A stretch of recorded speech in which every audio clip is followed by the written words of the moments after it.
those four characters, they wrote 1st of Peter, 2nd of Peter, 1st of John, 2nd of John, 3rd of John. Judas, Revelation. And I did not mention the book of James, but that goes before Peter, and they are in total 8 books. Those 8 books in the theological system are known as the leaders of the circumcision. Those of the circumcision wrote those 8 books. And Paul, when he talked about the members of the circumcision, Paul pointed out that they upset whole houses. Why do they upset whole houses? Because circumcision is faith mixed with works. And that produces weariness. It turns you away from faith.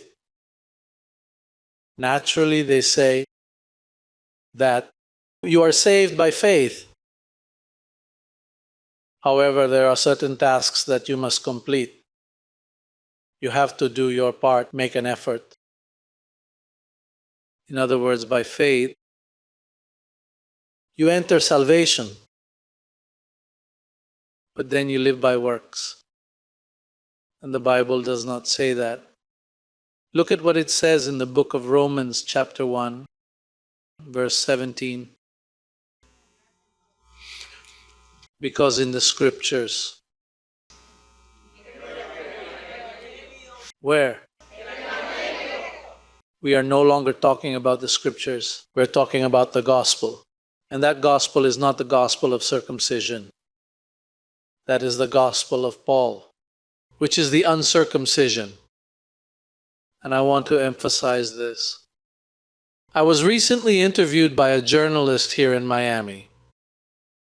And I mentioned to her that I wanted to talk about circumcision and uncircumcision. She mentioned to me that we are going to use words that are understandable to the people. And I think she herself did not understand the term. So, if you as a believer do not familiarize yourself with these terms, what happens is that one day you eat the circumcision food and mix it with the uncircumcision. But when you are educated and you are presented with a Bible verse, you know, like a good scribe. As a learned scribe, you reach into the treasury, and in the treasure there are old things and new things. Then you say, wait a minute, that was written in the scriptures. That's from the old covenant. Yes, but Peter's first. And you say, sorry, but Peter is of the circumcision. Now, if you talk to me about the 14 epistles of Paul, then that's where this verse fits in. Look how the verse says.